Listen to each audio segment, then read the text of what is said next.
میرے رب ہجوم غم تجھے جب کبھی پکارا تیری عام رحمتوں نے مجھے دے دیا سہارا۔ الحمدللہ رب العالمین والصلاة والسلام علی سید الانبیاء والمرسلین وعلی آلہ واصحابہ اجمعین ومن تبعہم بإحسان الی یوم الدین اما بعد۔ ناظرین، خیر مقدم ہے آپ کا کریم ٹی وی اردو میں۔ دہلی سے احمد صاحب سوال کرتے ہیں، منگنی کرنا، اس کی دعوت دینا اور ایسی دعوت قبول کرنا کیسا ہے؟ منگنی کرنے کا مطلب یہ ہے کہ لڑکے والے لڑکی والے کے گھر جائیں اور ان سے یہ کہیں کہ ہم آپ کی لڑکی کا ہاتھ اپنے لڑکے کے لیے مانگتے ہیں۔ اس کا مطلب ہے منگنی۔ منگنی مانگنے سے ہے، تو آپ مانگ رہے ہیں ان کی لڑکی کا ہاتھ اپنے لڑکے کے لیے، اس لیے آپ جا رہے ہیں۔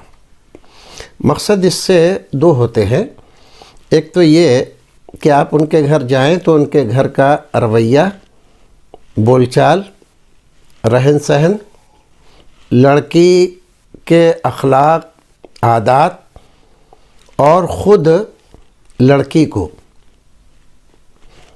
آپ دیکھ لیں۔ بظاہر کوئی عیب نہیں ہے اس کے اندر، کبھی کبھی لڑکا بھی شریک ہوتا ہے اس میں، تو اس حد تک لڑکے کو لڑکی کو دکھا دینا درست ہے۔ باقی گھر والوں کا جانا، کچھ اور مسائل ہوتے ہیں کہ بھئی کب کریں گے شادی، تاریخ کیا ہوگی، مہینہ کیا ہوگا، اور کچھ چیزیں جیسے مہر وغیرہ کے لیے پوچھیں کہ بھئی کتنا مہر۔ یہ چیزیں درست ہیں، صحیح ہیں، لیکن اس شرط کے ساتھ کہ اس میں صرف گھر کے دو چار آدمی، ایک دو خواتین، ایک دو مرد جائیں ان کے گھر، بیٹھیں، بتلائیں، بولیں، چالیں اور ان کے اخلاق، عادات، نشست، برخاست، یہ ساری چیزیں دیکھیں گہرائی کے ساتھ۔ پسند آئے رشتہ تو رشتہ ڈال دیں کہ ہم آپ کی بچی کا ہاتھ اپنے بچے کے لیے مانگ رہے ہیں۔ اس حد تک تو یہ چیز درست ہے۔ یہ ہمارا ہندوستانی طریقہ ہے۔ شریعت میں ایسا نہیں ہے کہ گھر کے چار آدمی جائیں گے اور خوب زوردار دعوتیں ہوں گی اور یہ ہوگا اور وہ ہوگا۔ یہ شریعت نے ایسا لاگو نہیں کیا ہے۔ نبی اکرم صلی اللہ علیہ وسلم نے لڑکے کے لیے، لڑکی کے لیے، ہمارے یہاں لڑکی والوں کی طرف سے لڑکے والوں کے یہاں کوئی رشتہ دیکھنے جائیں تو بڑا عیب مانا جاتا ہے۔ لڑکی والے نہیں جائیں گے، ہاں لڑکے والے آئیں گے، اور یہ پرانی پرمپرا چلی آ رہی ہے۔ اس طرح کی پرمپراؤں کو حالات کے پیش نظر اب ختم کر دینا چاہیے، ان چیزوں کی ضرورت نہیں ہے۔ ایک آدمی ہمارا رشتہ دار ہے، گھر کو جانتے ہیں، گھر والوں کو جانتے ہیں، لڑکی کو ایک بار نہیں 100 بار دیکھا ہے، پھر بھی اس کے گھر جا رہے ہیں منگنی کے لیے۔ منگنی آج ایک رسم ہو گئی ہے، اور رسم وہ نہیں جو شریعت گوارا کرے، بلکہ بد رسم ہو گئی ہے۔ یہاں دلی میں بعض خاندانوں میں منگنی کی رسم اتنی زوردار ہوتی ہے کہ اتنے خرچے میں ایک شادی آرام سے ہو جاتی ہے۔ بلکہ بعض لوگوں نے تو بتلایا کہ منگنی میں اخراجات بنسبت شادی کے زیادہ ہو رہے ہیں، کیونکہ اس میں تحفے تحائف کا تبادلہ بھی بڑی صورت میں ہوتا ہے، سونے کے، چاندی کے زیورات لیے دیے جاتے ہیں۔ ایسی صورت میں اس چیز کو جو ایک جواز کے درجے میں تھی اس کو واجب بنا لیا، ضروری قرار دے لیا۔ اب جو آدمی ایسا نہ کرے اس کی یہاں کوئی رشتہ لے کے نہ جائے، اور کوئی آدمی اگر اپنے یہاں لڑکی کی منگنی نہ کرے تو سارے لوگ اس پر زبان درازی کریں، منہ چلائیں، مجلسوں میں گھروں میں وہ ایشو بن جائے، ارے میاں فلاں صاحب کو دیکھیے منگنی نہیں کر رہے۔ جب کوئی چیز جو جواز کے درجے میں ہو، وجوب کے درجے میں پہنچ جائے تو شریعت کا حکم یہ ہے کہ اس کو فی الفور روک دینا ضروری ہے، ختم کرنا ضروری ہے۔ اس میں شرکت جائز تھی لیکن اب جائز نہیں ہے، کیونکہ اس کو لوگوں نے واجب کے درجے میں کر لیا۔ یہ دین کو تبدیل کرنے کا ذریعہ ہو رہا ہے، یہ بدعت کی طرف جا رہے ہیں آپ۔ پھر اس میں اور بھی بہت ساری خرابیاں ہیں۔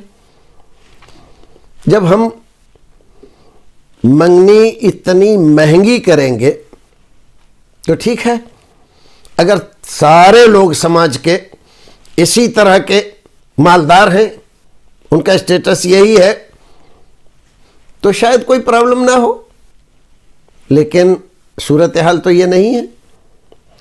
بعض لوگ بیچارے کسی طرح سے گزارا کر رہے ہیں، کاروبار پٹ گیا ہے، مارکیٹ میں ان کا ویلیو کچھ نہیں رہا، ان کے پلے کچھ ہے نہیں، وہ کئی لڑکیاں ہیں ان کے، کیا کریں؟ جو کچھ اثاثہ ہے، زمین جائیداد، مال پیسہ کوڑی، بینک بیلنس سب بھی لگا دیں تو ایک جیسی منگنیاں ساری بچیوں کی وہ نہیں کر سکتے ہیں، تو کیا کریں؟ وہ بھیک مانگیں اور برادری کو کھلائیں، ضرور یار دوستوں کو ضرور لے جائیں منگنی میں، دکھاوا ضرور کریں، ریاکاری ضرور کریں، قرض لیں، چاہے سود پہ پیسہ اٹھائیں۔ بہت بری بات ہے، خاص طور سے برادری کے، سماج کے، محلے کے ان لوگوں کو اس طرف قدم بڑھانا چاہیے جو ذی اثر ہیں، ذی حیثیت ہے، اور وہ اس رسم بد کو ختم کرنے کا بیڑا اٹھائیں، اپنے یہاں کریں تو نہایت سادگی کے ساتھ۔ بڑے لوگ جب سادگی کے ساتھ کرتے ہیں تو چھوٹے لوگ بھی ان کی پیروی میں وہی کرتے ہیں، اور بڑے لوگ جب بڑا کرتے ہیں معاملہ تو درمیانی طبقے کے لوگ اور بیچارے دبے کچلے لوگ، اقتصادی طور پر تباہال لوگ، وہ بالکل برباد ہو جاتے ہیں۔ جانتے ہیں اس کا نتیجہ کیا ہوتا ہے؟ ایک تو جوان لڑکیوں کی شادی نہیں ہوتی، سماج میں برائیاں بڑھتی ہیں، زناکاری، فحشکاری، ان تمام چیزوں میں بڑھاوا ہوتا ہے، اور اسی کے ساتھ پھر لوگوں کا ذہن یہ بنتا ہے کہ ہمارے گھر بیٹی نہیں آنی چاہیے۔ اگر حمل قرار پاتا ہے تو جا کے اس کو چیک کراتے ہیں، کہ ڈاکٹر کہتا ہے کہ لڑکی ہے تو کہتے ہیں ابارشن کر دو، اس کو ختم کر دو، مٹا دو، لڑکی نہیں آنی چاہیے، کیونکہ لڑکی بہت زیادہ خرچے لے کر آ رہی ہے، میرے پاس اتنا پیسہ نہیں ہے کہ میں منگنی کر سکوں، سماج میں مجھے رہنا ہے۔ تو آپ دیکھ رہے ہیں ایک ذرا سی رسم ہمیں کہاں سے کہاں تک لے جا رہی ہے۔ ایک صاحب نے اسی مسئلہ پوچھا، ہم نے ان کو بتلایا کہ بھائی آپ جا سکتے ہیں اس میں، لیکن اس حیثیت سے جائیے کہ وہاں پر جا کے لوگوں کو سمجھائیں گے آپ کہ یہ رسم غلط ہے، اس کو ختم کیجئے۔ انہوں نے کہا کہ بات تو آپ کی بھی ٹھیک ہے، لیکن آج میں کسی کے یہاں جاؤں گا، کل کو اپنی بچی کی اگر رسم نہیں کروں گا تو لوگ کہیں گے واہ میاں، کھانے کے لیے تو جائز تھا، کھلانے کے لیے ناجائز ہو گیا۔ دوسروں کے تو ہم نے دیکھا فلاں میں یہاں بھی وہاں بھی ہر جگہ حاضر تھے اور کھا رہے تھے لمبے لمبے ہاتھ لگا کر، اور اپنے کھلانے کا موقع آیا تو اب کہہ رہے ہیں کہ شریعت میں جائز نہیں ہے، یہ درست نہیں ہے، اور ایسا ہے اور ویسا ہے، اس کا کیا کریں؟ حقیقت یہ ہے کہ اس کا کوئی جواب نہیں۔ اگر صورتحال اتنی ناگفتہ ہو، اتنی خراب ہو چکی ہے کہ وہ حد سے تجاوز کر رہی ہے، تو اس کو چھوڑ دینا اور اس کا بائیکاٹ کرنا یہ ضروری ہے۔ لیکن بھائیو عزیزو، ایک آدمی کا بائیکاٹ کرنا، ایک گھر کا بائیکاٹ کرنا کوئی حیثیت نہیں رکھتا ہے، لوگ اسی کا بائیکاٹ کر دیتے ہیں، کیونکہ سماج میں نیکی کا جذبہ کم ہوا ہے، برائیوں کی طرف رجحان بڑھا ہے، بد رسمیں بہت زیادہ ہو رہی ہیں۔ اس کے لیے ہمیں سماجی طاقت اور قوت کی ضرورت ہے۔